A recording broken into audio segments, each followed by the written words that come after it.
Hi guys, Adam Vogel here at Pure Performance Training. Today we're going to be talking about how we introduced anterior core exercises to a lot of our clients and a lot of our athletes.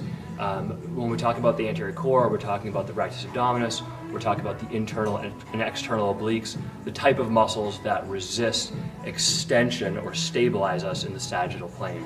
Anterior core exercises are important because they help us to stabilize our rib cage, our pelvis, and our lower back. This is obviously important from an injury prevention perspective when it comes to things like hamstring strains, groin pulls in the lower body, anterior hip pain, FAI, and then in the upper body, things like shoulder impingement, stiff necks, even all the way up to tension headaches. This happens because our anterior core muscles directly oppose the extensor muscles of our backs. So we're talking about our lumbar extensors and even our lats.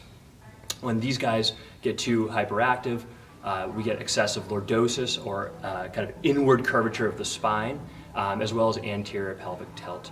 So I think a lot of people understand that this is a big problem, yet we have a lot of trouble kind of calibrating what the appropriate starting point is for our clients and our athletes. So we have somewhat of a disconnect between our ability level and the right starting point for the program of exercises. So we kind of don't match those up. So in today's video, if you give me a minute, we're going to set it up. We're going to show you where we like to begin people with anterior core training.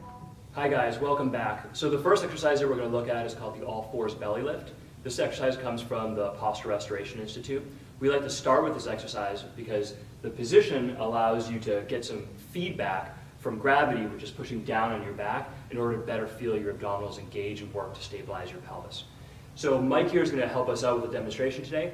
I'm going to have Mike, who started here in the all four position, start by maximally rounding his back. That will bring his rib cage closer to his pelvis and his pelvis closer to his rib cage in the front, provide him a stretch in the back. Mike's going to start with an exhalation, and as he exhales, he's going to try to get deeper into the position by pushing into the ground. Go ahead, Mike. Once you're fully exhaled, you want to maintain that position during the inhalation phase. When you inhale, you should feel a stretch between your shoulder blades and your upper back, and then upon the next exhalation, try to get deeper into the position. We typically like to program this exercise for 2 to 3 sets of 3 to 6 breaths each. Okay, welcome back. The next exercise that we like to go to after we have some proficiency in the all fours belly lift is a basic front plank variation, which if you think about it positionally is really the same thing as the all fours belly lift.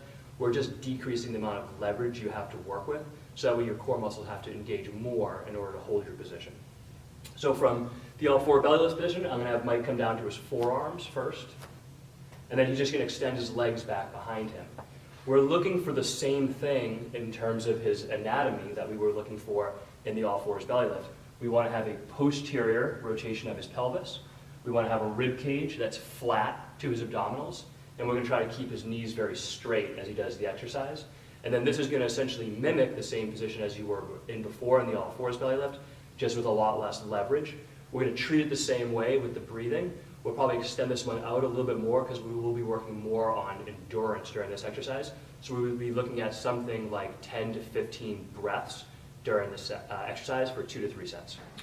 So guys, once you have a handle over the all fours belly lift and the front plank, we like to advance to an exercise called the dead bug. I have Mike back here with us today to help demonstrate the dead bug exercise. Mike, I'm going to have you reach both your hands towards the ceiling. And then bring both legs up so your knees are directly over your hips. Move your knees closer to you a little bit.